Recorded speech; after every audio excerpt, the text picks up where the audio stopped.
Okay, so hopefully you've watched those videos I made about falsetto and you're ready to engage your chest voice.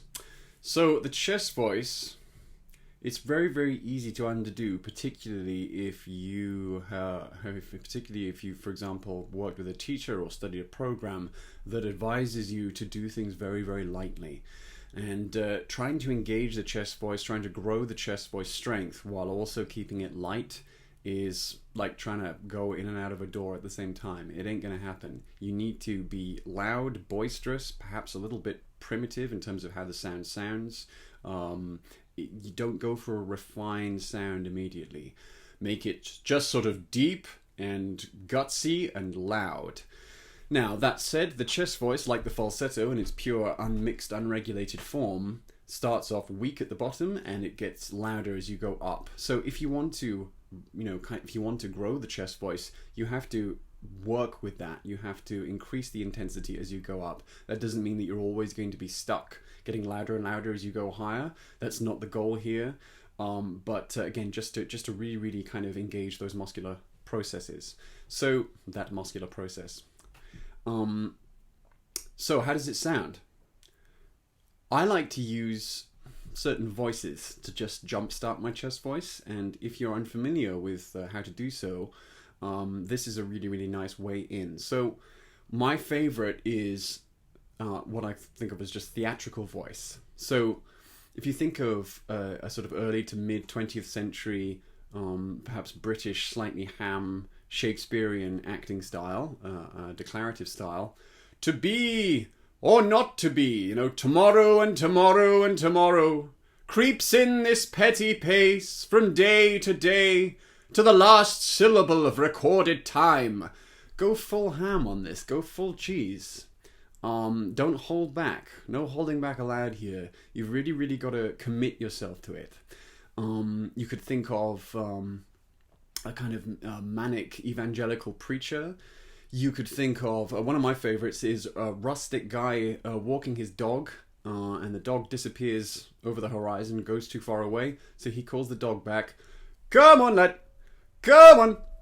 Come on, boy. Okay, so that's another way of accessing this. So if I say, hey, ah, yeah, whoa, it's very, very vigorous. It's very, very strongly engaged. And if you're not used to using it, it will be quite tiring. You might need to go for a little nap after doing this. I would also advise you not to do it for too long. Stick with just a few minutes and then rest for a whole day, maybe even 2 days, depending on how much you've done, how high you've gone. That's another thing. Don't go too high too quickly with this. Be very, very prudent. Be very advised. You can just do these little slides. Take a breath. Ah! Whoa! Yay! And you'll notice that even though I'm keeping the vowel actually quite open, it's got a certain depth. So that's another thing that's worth mentioning is that going towards closed vowels like E and U, which you need to do if you want to go into more of a mixy kind of coordination, it's not the same as having the necessary depth and engagement just to access the chest voice at all. So I could go, yeah, where I'm kind of allowing the chest voice, even though it's still very, very sort of full and properly engaged, I'm allowing it to go more towards an E. So the air is drifting there towards an E. Or for example, I could go, whoa! And you can hear it's kind of going more towards an ooh. Alternatively, I could keep it open. Now, the danger here when you're keeping it open is that you end up kind of going towards more of that yelly, that sort of shallow yelly coordination, like ah, ah, and that's what you want to stay away from. There really isn't much of a use for that.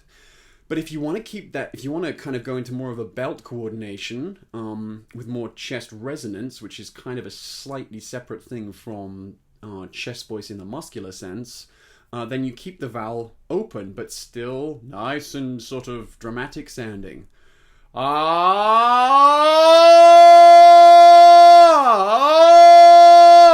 Now there is still an acoustical shift that occurs at a certain point.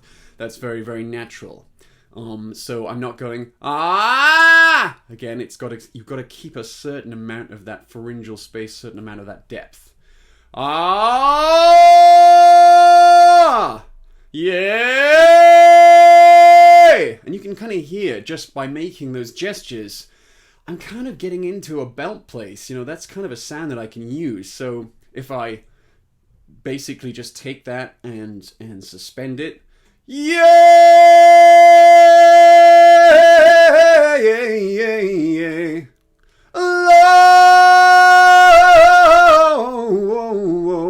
So it's the same thing. It's the call voice. It's sometimes called the call voice, and that's why it's simply the voice that you use to call out with. Whereas that's kind of the higher part of the chest voice, I guess, and the lower part is just what you speak with. But yeah, that's probably enough information to get you started working your chest voice. I will probably post some more kind of formalized scales using the same kind of sounds that you can practice along to if you want. But that's a good start.